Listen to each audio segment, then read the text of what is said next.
Assalamualaikum warahmatullahi wabarakatuh. Waalaikumsalam warahmatullahi wabarakatuh. Alhamdulillahirabbil alamin. Wassalatu wassalam ala asrofil anbiya'i wal mursalin wa ala alihi wa sahbihi ajma'in. Amma ba'du. Pemirsa El Sinta TV rahimakumullah. Alhamdulillah pada kesempatan kali ini kita bisa berjumpa kembali dalam acara Risalah Iman Ramadan.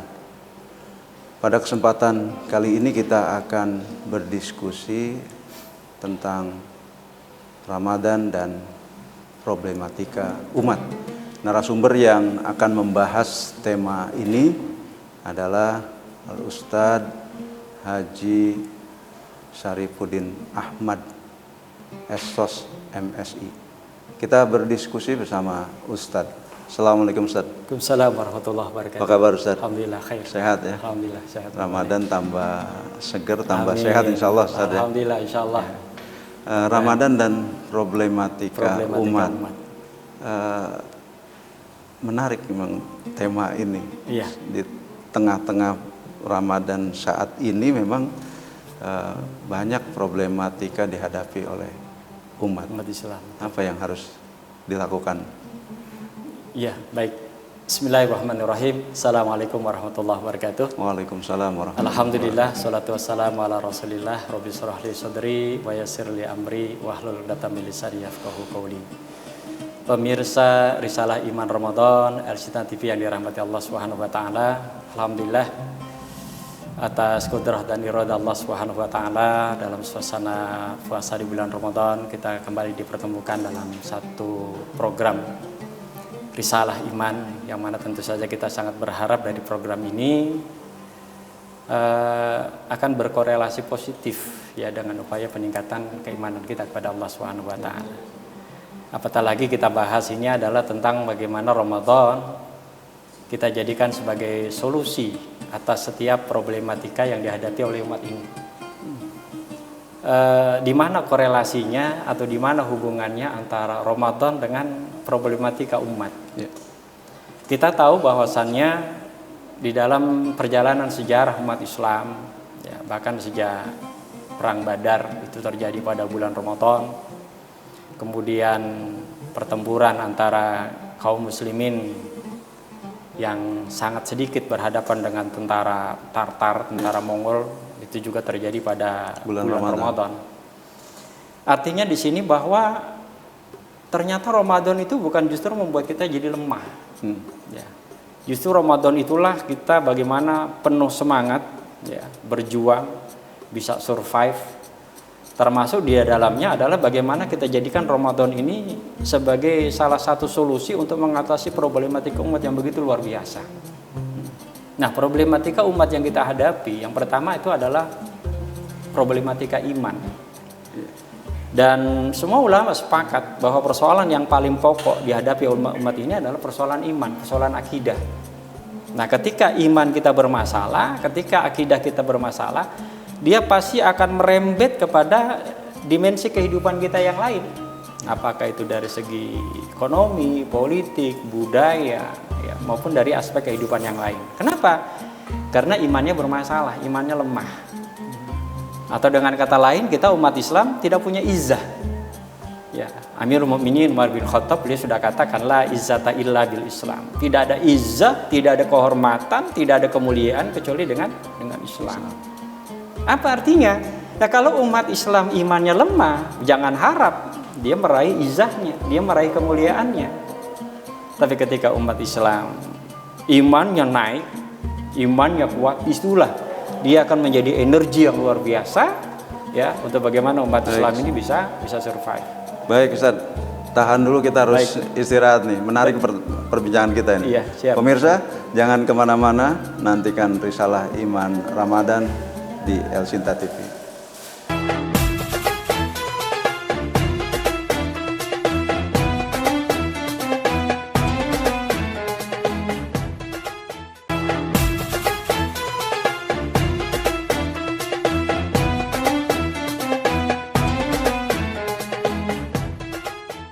Terima kasih pemirsa, Anda masih bersama kami dalam acara Risalah Iman Ramadan. Kita masih berdiskusi tentang Ramadan dan problematika umat. Narasumber kita pada kesempatan kali ini adalah Al-Ustadz Haji Syarifuddin Ahmad, SOS MSI. Kita lanjutkan diskusi kita bersama Ustadz. Ustadz, sebelum kita lebih lanjut bicara tentang problematika umat di khususnya di bulan Ramadan ini mungkin perlu kiat dari Ustadz nih. Sementara ini ada kecenderungan di masa kanak-kanak ketika masuk Ramadan itu sudah dibangun image yang nanti bakal capek, bakal lapar, udah pasti kan, haus dan lain sebagainya. Nah, image ini supaya bisa berubah dan kemudian akhirnya membangkitkan semangat kita untuk beribadah, apa yang harus dilakukan?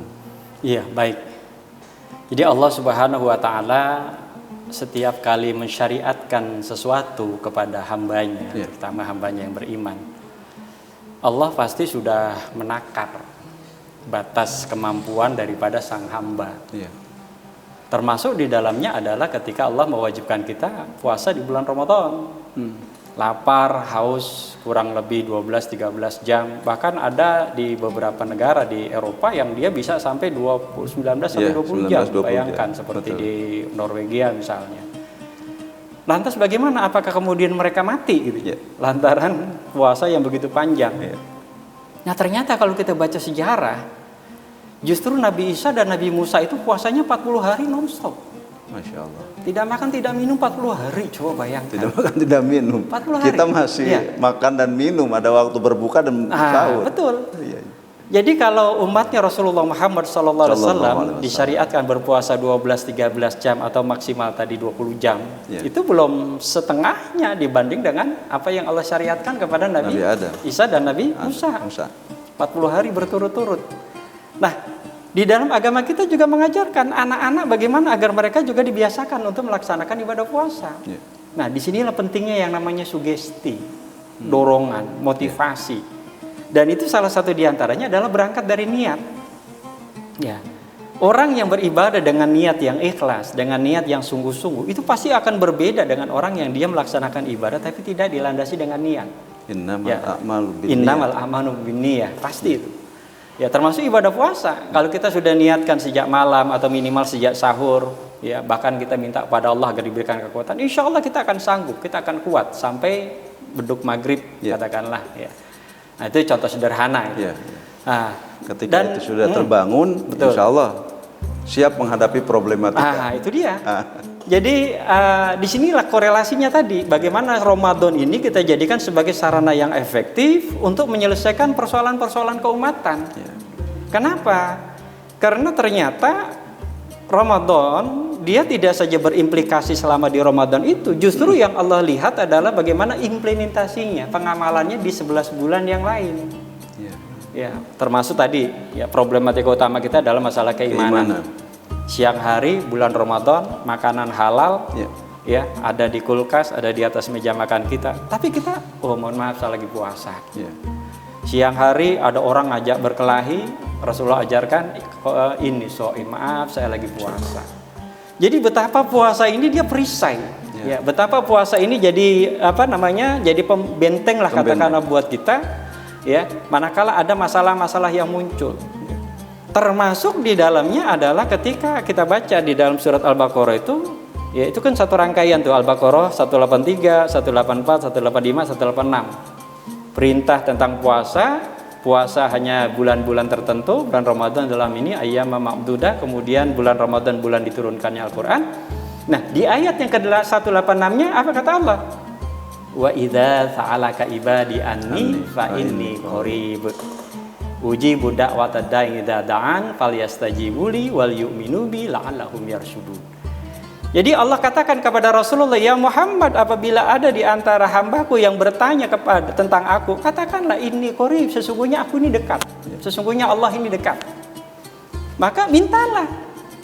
Apapun persoalan kita nih yang kita hadapi di dunia, minta kepada Allah solusinya.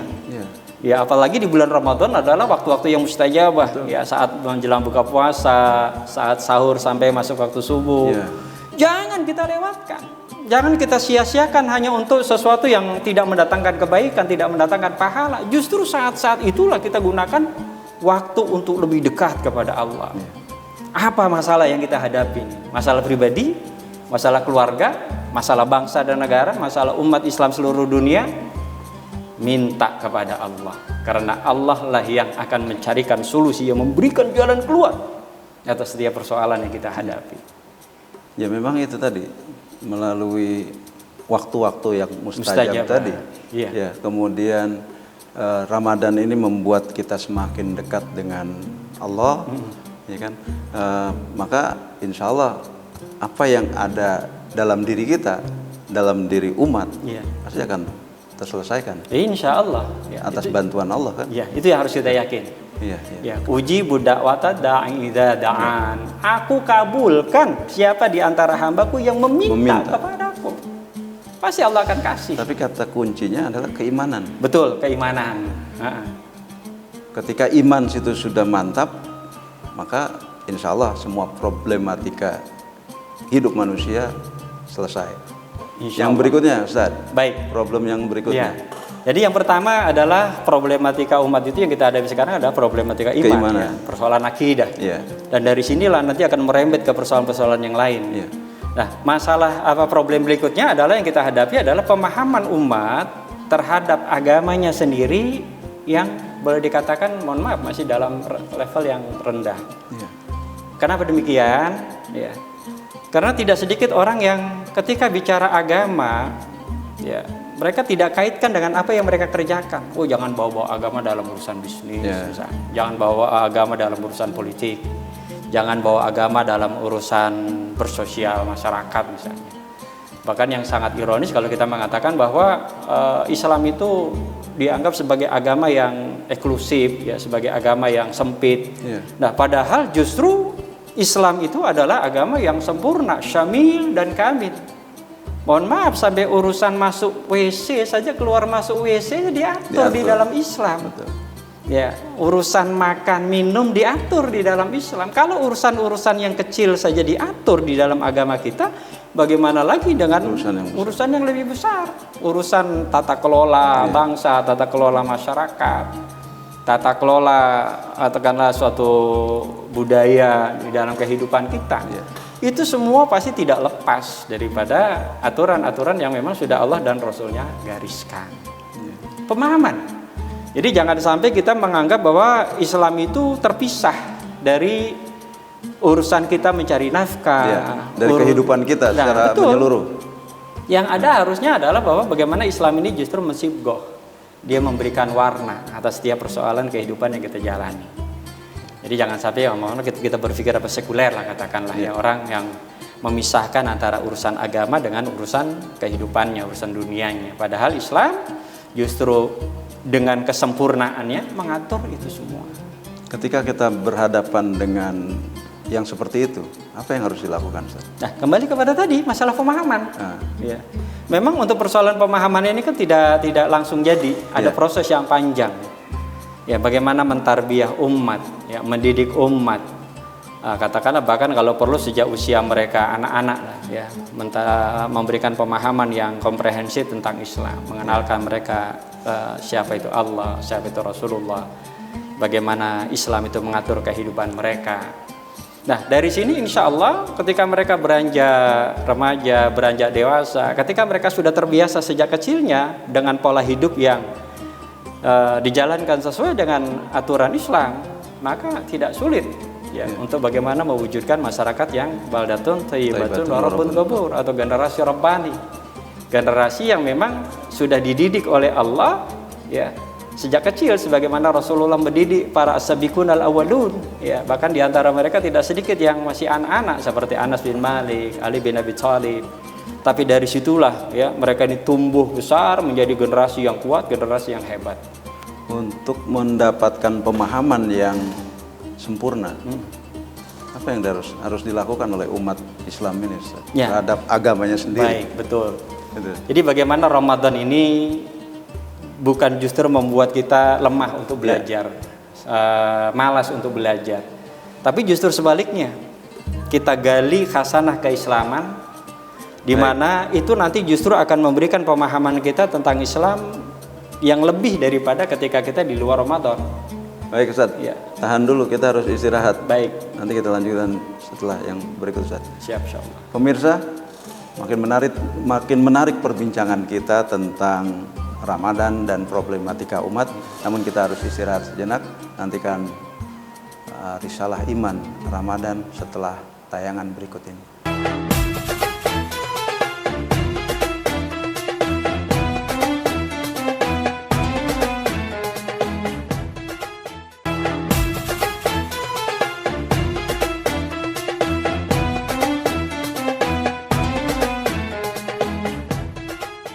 Terima kasih pemirsa, Anda masih bersama kami dalam acara Risalah Iman Ramadan. Kita saat ini masih membahas sebuah tema, itu Ramadan dan problematika umat. Kita lanjutkan diskusi kita bersama Ustadz Haji Syarifuddin Ahmad SOS MSI. Ustadz, pembahasan kita tadi terpotong terkait dengan pemahaman. Bagaimana supaya pemahaman kita terhadap agama kita ini, terhadap Islam ini betul-betul sempurna. Baik, jadi tentu korelasinya dengan Ramadan. Bagaimana momen Ramadan saat ini kita jadikan sebagai sarana yang efektif untuk memberikan pemahaman yang komprehensif kepada umat. Ya, kita berharap bahwa masjid-masjid kita betul-betul hidup. Ya, tidak saja untuk kegiatan tarawih, tapi mereka juga tetap mengadakan kajian. Katakan ada ceramah tarawih, ada ceramah subuh atau kuliah subuh, ada pengantar buka puasa, ada kuliah duha. Ini kan luar biasa. Nah, momen-momen seperti inilah bagaimana kita tidak sia-siakan dia lewat begitu saja, tapi disinilah kita masuk berikan pemahaman kepada umat Islam. Ya, betapa Ramadan ini akan sangat berdaya guna ya kalau kita isi dari setiap momennya ini dengan sesuatu yang bermanfaat, termasuk diantaranya tadi memberikan pemahaman kepada umat. Ya tentu ya kita berharap bahwa itu tidak hanya terjadi di bulan Ramadan, ya di luar Ramadan pun semangat untuk mengkaji khasanah keilmuan Islam itu juga tetap harus ada. Ya karena dari sinilah proses itu berangkat, ya proses itu berjalan. Ya jadi bagaimana memanfaatkan saat-saat kita kumpul, saat-saat kita berada dalam satu majelis, ya untuk memberikan pemahaman yang komprehensif ya tentang Islam kepada umat Islam. Ya, apalagi kita paham, kita tahu bahwa thalabul ilmi fardhatun 'ala kulli muslimin wa muslimah. Ya, penuntut ilmu itu wajib bagi setiap muslim laki-laki dan perempuan. Bahkan baginda Nabi SAW juga ingatkan utlubul ilma minal mahdi ilal lahdi. Bahwasanya menuntut ilmu itu adalah ya kewajiban kita dari buayan sampai kita masuk ke kuburan gitu, ya. Dari kita sejak dilahirkan sampai kita masuk ke kuburan baru selesai itu kewajiban kita menuntut ilmu. Nah, ini adalah upaya-upaya yang bisa kita lakukan. Di samping tentu adalah pola-pola pendidikan yang sifatnya formal, ya. Kemudian bagaimana meningkatkan minat baca atau semangat baca ya di kalangan generasi muda terutama. Ya, jadi jangan sampai situasi dan kondisi seperti ini di mana belajar masih PJJ misalnya atau pelajaran jarak jauh atau online justru membuat semangat membacanya rendah. Nah ini kita khawatirkan. Nah ini Ustaz, terkait dengan kondisi saat ini Ramadan di tengah pandemi ini, bagaimana upaya para dai, para ulama untuk memberikan pemahaman kepada umat tentang agamanya itu sendiri? Betul. Jadi yang namanya pandemik, yang namanya wabah kan bukan hanya kali ini saja. Betul. Ya bahkan sejak masa Rasulullah itu sudah terjadi. Ya. Dan Islam bagaimana memberikan tuntunan yang luar biasa. Makanya kalau kata Ibnu Sina, ya bapaknya para dokter dunia. Jadi beliau katakan kalau menghadapi situasi dan kondisi pandemi atau wabah kemudian kita galau, kita panik, maka itu sudah setengah dari penyakit. Panik saja itu kita sudah sakit sebenarnya kalau menurut Ibnu Sina. Dan tidak sedikit orang yang sakit itu karena berangkat dari paniknya. Panik, galau, takut yang begitu luar biasa, paranoid gitu ya. Dan hampir semua jenis penyakit itu juga berangkat dari aspek kejiwaan, sugesti lah katakanlah ya, kejiwaan. Itu salah satu diantaranya panik. Tapi ketika kita tenang, ya, kita menghadapinya dengan penuh kesabaran, maka kata Ibnu Sina atau Avicenna, beliau sudah katakan itu setengah dari pengobatan. Ya. Dan justru ketika kita menjalaninya dengan penuh keikhlasan, itu adalah awal dari kesembuhan. Ya. Jadi memang sangat bisa dibuktikan apa yang Ibnu Sina katakan. Jadi jangan sampai, kita tetap tidak boleh jumawa, kita tetap tegakkan protokol kesehatan, ya, ikhtiar kita ya kita lakukan ya, dalam situasi dan kondisi seperti ini, ya, sekalipun kita berada di tempat ibadah di masjid misalnya, ya di samping tentu saja kita pada sisi lain tetap husnuzon kepada Allah Subhanahu wa Ta'ala. Ya, karena Allah sendiri yang tegaskan, ya, faida maritu fahuwa yasfi, ya, apabila kami sakit, ya, maka Engkaulah yang menyembuhkan, ya Rabb. Ya, itu ya keyakinan kita. Jadi tidak boleh kita paranoid, tidak boleh kita menjadi itu tadi panik, galau, lain sebagainya, sehingga pada akhirnya justru itu menjadi penyakit buat kita. Dan terus menggali dan menambah pemahaman terhadap agama Islam. Iya. Ya. Yang berikutnya, Ustaz, problematika umat. Iya. Yang selanjutnya. Problematika umat selanjutnya adalah terkait dengan masalah politik. Ya. Ya, kadang-kadang ini persoalan sensitif, ya, Bang Fadli. Padahal sudah sejak lama ulama-ulama kita mengkaji tentang itu. Bahkan Rasulullah Muhammad SAW pada satu sisi beliau adalah pemimpin politik, pemimpin negara, pada sisi lain beliau adalah pemimpin agama. Sehingga Imam Ghazali beliau katakan bahwa antara agama dengan politik itu ibarat dua sisi mata uang. Kalau salah satu sisi mata uangnya hilang, kan uang itu nggak laku. Jadi bagaimana agama ini saling menopang dengan negara, ya, saling mendukung. Bahkan Al-Imam Al-Mawardi, ya, beliau secara khusus menyusun kitab namanya Al-Ahkam As-Sultaniyah. Ya. Jadi beliau katakan bahwa di era sekarang ini, ya, bagaimana antara umaro dengan ulama dia bersinergi. Kenapa? Karena antara ulama dengan umaro mereka sama-sama menjalankan misi kenabian. Kalau pada masa Nabi dan Rasul itu berpusat pada satu orang, yaitu Nabi dan Rasul itu sendiri. Tapi pasca era Nabi dan Rasul, nah, masing-masing peran Nabi dan Rasul itu ada pada ulama dan umaro. Jadi nggak bisa dipisahkan. Nah, itu bisa kita baca di dalam kitab Al-Ahkam As-Sultaniyah. Iya. Memang Ustadz bilang tadi bicara politik hal yang sensitif. Betul, sensitif memang. Sangat saat ini ya sangat besar. Iya. Problematika umat di bidang itu. Intinya begini. Ketika Ramadan kita jalankan supaya problematika ini berlalu dari hadapan kita, bagaimana, Ustaz? Iya, kita punya kekuatan doa. Kita umat Islam sekali lagi, ya, sebagaimana tadi Al-Baqarah 186. Apapun problematika kita, ya, termasuk persoalan kita, ya, di tatanan kehidupan kita sekarang ini, ya, kita minta kepada Allah agar Allah memberikan yang terbaik, agar umat Islam di negeri ini hidup dengan damai, agar umat Islam di negeri ini mereka bisa menjalankan hak dan kewajibannya dengan sempurna, katakanlah, ya. Karena kita tahu bahwa umat Islam adalah kontributor terbesar kemerdekaan negeri ini, ya, para ulama yang dulu berjuang, para santri. Ya, jadi tentu tidak bisa kita nafikan keberadaan mereka, ya. Oleh karenanya, maka kita berharap bahwa saudara-saudara kita, mereka yang diberikan amanah, ya, mereka yang dijadikan pemimpin, betul-betul menjalankan itu sesuai dengan sumpahnya. Apalagi sumpah di bawah Al-Quran. Itu berat, itu konsekuensinya sangat berat. Baik, Ustaz. Ya, terima kasih, Ustaz. Waktu kita sangat terbatas. Mudah-mudahan apa yang disampaikan bermanfaat buat kita semua. Pemirsa, demikian diskusi kita bersama Ustadz Haji Syarifuddin Ahmad, SOS MSI, terkait dengan problematika Ramadan dan problematika umat. Mudah-mudahan di Ramadan ini kita mampu menyelesaikan problematika umat yang ada saat ini. Saya Fadli Muhammad beserta kru yang bertugas pamit undur diri.